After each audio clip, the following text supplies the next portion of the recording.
What is up, everyone? I'm here to talk about Apple Vision Pro, something we've all been waiting for so long. Now, Apple likes to call it spatial computing, but in a sense, it's kind of mixed reality. It's where you have virtual reality and augmented reality. Virtual reality meaning that you kind of completely remove the environment around you and all you see is the thing that you're watching. And augmented reality pretty much superimposes the objects, the virtual objects, onto your environment. And so I like to compare this to kind of AirPods Pro. So for example, you have your AirPods Pro and you have transparency mode. So there are microphones on the outside of your AirPods Pro. They listen to the environment and then the speakers inside of the AirPods Pro take this sound and send it through your ears. And so you literally hear the environment in very low latency. And so it's like almost instantaneous where somebody speaks right next to you, you hear it instantaneously. So now Vision Pro is literally transparency mode for your eyes. It's taking the environment using cameras and relaying that inside a set of micro OLED screens, on each eye that are each 4K and showing you that environment in very high fidelity. So it's a remarkable piece of technology that, of course, Apple truly hit out of the park. It's amazing. I tried it yesterday on February 2nd and I was impressed. There was one main thing that really hit me that I wasn't expecting per se. It's not necessarily a drawback, it's just something that the technology could improve down the road with Vision Pro 2, for example. It's the field of view. So when you look inside of these glasses, pretty much what you'll see is that virtual environment or kind of an augmented environment, right? And something that if you move your eyes to the corners of the headset, you'll notice there is a limited field of view to an extent. Apple doesn't exactly disclose what this field of view is, but other virtual reality headsets typically range around 110 degrees. So if you do look to the side, you will kind of see like a black border. Obviously, this is like the inside of the actual headset. So there's not necessarily any imagery to see in there, but it's something that, it's something to mention. And so it wasn't something that I expected to that extent, but it's not that bad because eventually you kind of get used to just looking through the lenses themselves and not looking to the side. And you want to pretty much move your head around, and that's what truly gives you that experience of whatever it is inside the screens that you're seeing. So it could be a 360 degree environment, but you would have to turn your head to look around. 180 degree environment, typically you will see a bit of it in your peripherals because the lenses are, curved shape. And so to an extent, you do feel that it is immersive, but it's way more immersive when you start to look around, when you really feel that, wait a second, this is kind of becoming my environment. And so they have these immersive experiences where you kind of just transform yourself into this new environment that you've never been in. You could be in a safari in Africa. You could literally be flying through the sky. You could be flying above the Grand Canyons. Whatever it is, there are so many new immersive experiences, ones that are actually designed by Apple, filmed by Apple, and obviously they have the correct spatial cameras, all of that, to be able to portray it properly inside of the Vision Pro.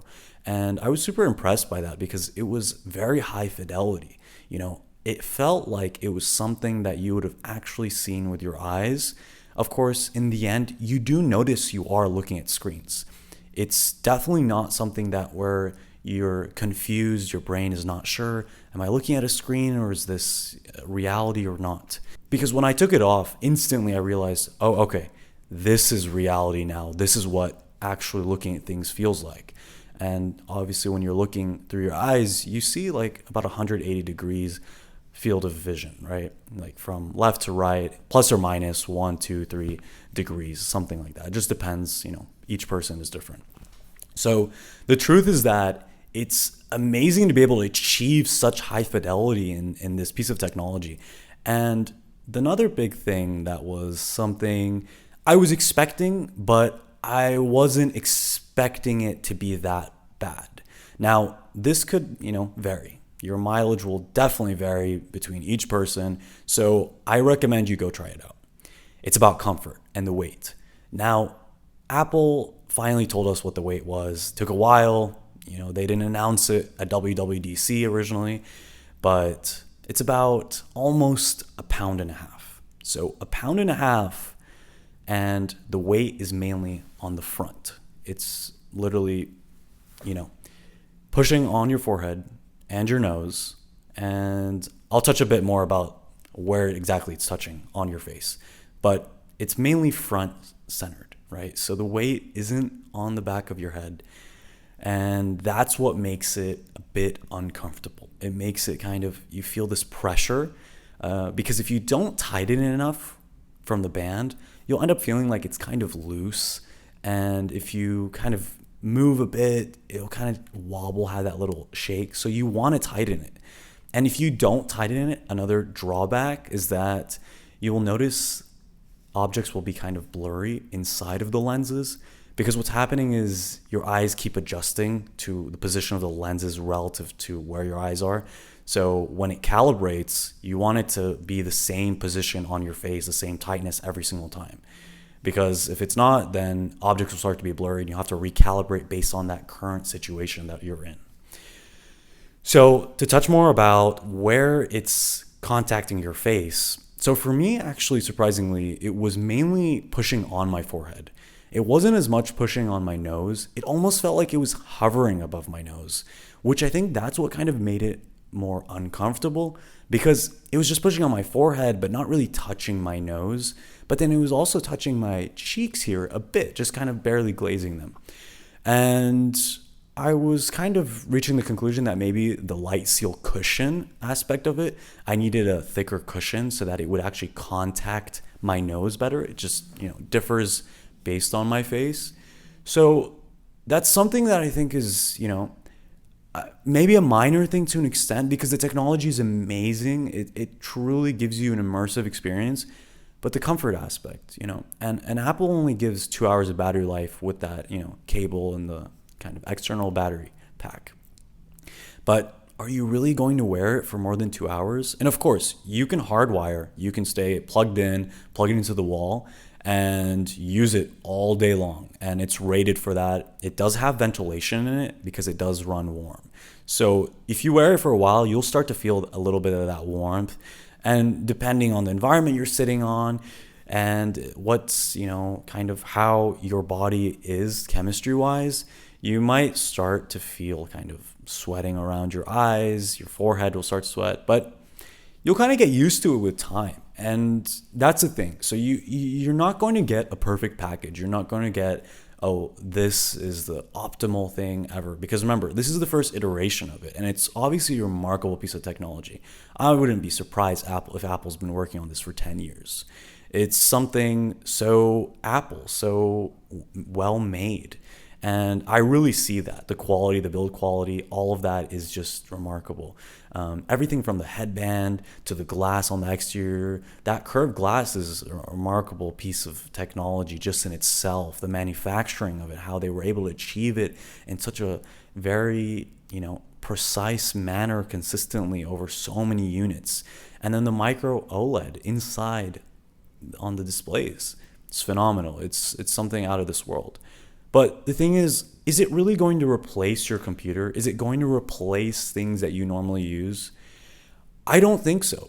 Right now in this stage, I don't think so, because it hasn't reached that comfort level that you kind of feel that it does replace your computer, that it does replace your iPad or your TV. Because in the end, remember, this is a solo experience to an extent. You can't really show people what you're looking at. People can't really experience it. Even if you do AirPlay what you're seeing inside the Vision Pro to the TV or to your computer or to whatever device, even if you could hardwire it, nobody will really experience what you are experiencing unless they wear the Vision Pro. So right now, it is an individual experience. And of course, because it's so expensive as well, because it's not practical for everyone to have this device. It's not doable. And until it is at a practical price for the general population, like AirPods Pro, for example, feels that almost everyone has AirPods Pro, right? If they're comfortable for you, if you like the sound. And so a lot of people tend to get them because they're relatively reasonable. They go on sales. But because the technology is still so expensive in the Vision Pro, it makes it hard, especially with the micro OLED displays. It makes it really hard to get to that point of what, for example, AirPods Pro are. Like everybody kind of feels like everyone owns them. And so because they're more relatively affordable. And so I think that Apple really will eventually make a vision that's not a pro version of it, that will be more mass marketed, might be under $1,000, and more people will be able to access it. And so I think that's really critical for the technology to get there, for people to be able to feel and experience what it's like. But the truth is that really this is more of Apple entering this sector, Apple feeling that it is necessary that we do something in spatial computing, something that really embodies what your environment can become in a virtual environment. So in the end, it's really not pass through, and it's really just kind of absorbing what your environment is through cameras and LiDAR and sensors, so that it can really relay that to you in the headset, so that you can augment objects, superimpose them on your environment. That way it feels like you're more immersed but not immersed, right? In a sense that you're still in your reality, but you are able to still do things normally as you do. And the truth is that, the hand tracking, the eye tracking, they're not perfect. And specifically for the eye tracking, right? So I noticed something about it where literally it would not exactly know which object I would be specifically looking at or kind of identifying with my eyes. For example, I'd have a Safari window open. At the bottom of the Safari window, you have a line, a horizontal line that you kind of pinch, and you're able to move the actual Safari window relative to your spatial environment. And then next to that line, there is an X. That X closes your Safari window. I noticed specifically with that software feature that literally sometimes it wouldn't really know if I was looking at the X or the line to move the window. And of course, that's something that's should be super simple for Apple to fix through software, because for example, they could separate the icons by creating a bigger space between them. That way the eye tracking definitely would know if you're looking to close your window or move your window. And so that's something that can be fixed in software. But there are some of those little gripes that people have, things that don't just work in that magical experience that you would expect. Now, the hand tracking where you tap or you move, I found that to work almost 100% of the time, very accurate, as long as your hands, of course, are in the view of the Vision Pro, right? So you can't be sitting on a counter, like your kitchen counter, for example, and have your hands under the counter and expect Vision Pro to see that. It's not magic yet, but it can't do that. So there's no way for it to know where your hands are going. So you can't be watching a movie, have a blanket, and your hands are under the blanket, right? They need to be above. They need to be in the reality of the Vision Pro. So what the Vision Pro is seeing, in other words. So that's really important to note. Now, it's a very good experience. I think that it's something that's new, of course. It's something way beyond any other technology that's mass marketed to the general population, right? And that's what makes it super special. It's something that you can buy, right? As long as you can afford that amount of money to spend on this, and you're committed to it, or you feel that it is worth it to you. And that's what you have to ask yourself.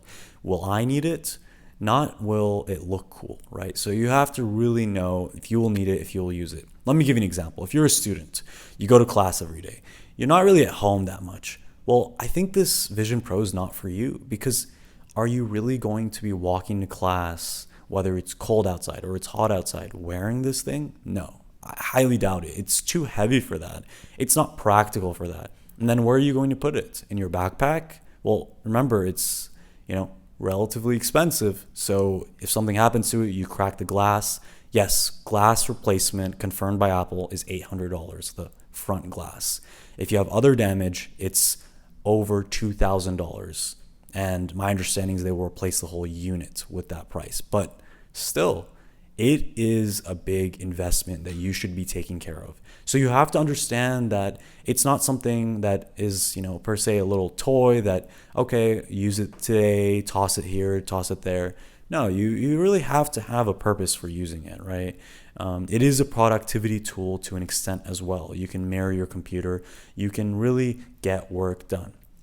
But the fact of not being able to open several desktops when you're mirroring from your computer could be a drawback for so many people, right? If you're a coder, you're a software developer, you're literally a software engineer, right?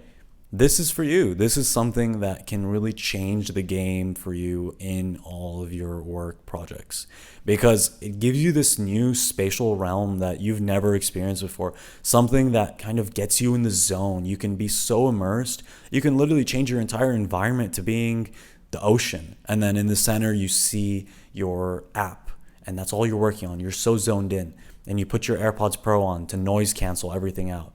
You're practically in a completely different environment. If you trick your eyes and you trick your hearing, you can completely be in a different spatial, environment, field. That's something else that you've never really felt before in the past. So I truly believe the Vision Pro has a lot of potential in, the coming years, through software updates, through hardware updates, right? So I don't think it's perfect because of mainly the comfort aspect, right? It's not perfectly comfortable, right? And so you will feel like you want to take it off. And also another big thing is that we don't know yet how it will affect our vision.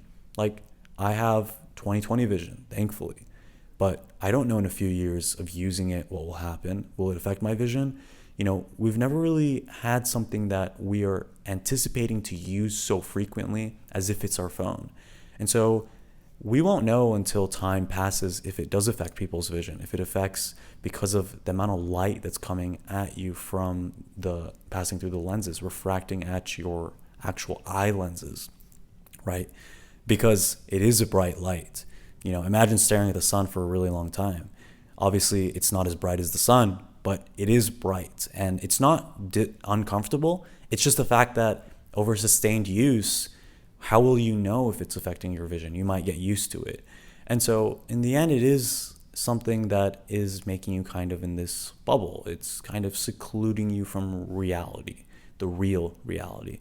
So you have to understand that it's not going to be perfectly exemplifying what you see when you take it off. Because the second I took it off, I was like, okay, now I'm in the real world. And you realize that, you realize you were looking at screens for however long you were wearing it. You understand that. And so that's something that you need to remember, because to think that, oh, when you put this on, you're going to completely forget about everything. No, because you're wearing it on your face. You feel it. And of course, there'll be, new cushions, new light seals, all of that over time Apple will adapt so that it can reach more people, so it can be more comfortable for more people, right? And so it will get more comfortable, no doubt about that, right? It will become more customizable. But it is a big leap forward, and don't get me wrong, it is extraordinary. I think you should definitely go try it out at the Apple Store, really experience what it's like, really see the future, what the future holds, because this is something else. This is something that opens doors for so much. It really shows us how the boundaries are not really there, how anything is possible. And of course, the end goal, as we all know it, is true augmented reality, where you put on a headset and it truly lets you see through the lenses, your environment, but it's actually portraying the virtual aspects on your environment on those lenses, such as from projectors that are from the side of the lenses. So where there would be no computer in between you and the real world, that means you wouldn't need cameras to actually kind of do transparency mode to show you the real world. That's the goal. And when we achieve that and we're able to wear glasses, just like your typical, Ray-Ban glasses, where you put them on and you see superimposed images on your environment, that's the future, I think. And then that's when people will start to wear them just like they wear headphones all the time. And I think that's where Apple is striving to get to eventually. And their chips keep getting faster and smaller, and heat management's improving. So I think we will eventually get there. And that's important to note, that is when it is for everyone. That's when everyone will use it as a tool, as a resource, something that helps them do things more efficiently. And I think this is where it's at. So I really believe this is a big step and awesome job that Apple did with this new product. And it was an experience. Go give it a try. Thanks again for listening, and yeah, hope you guys like it as much as I do. All right, peace.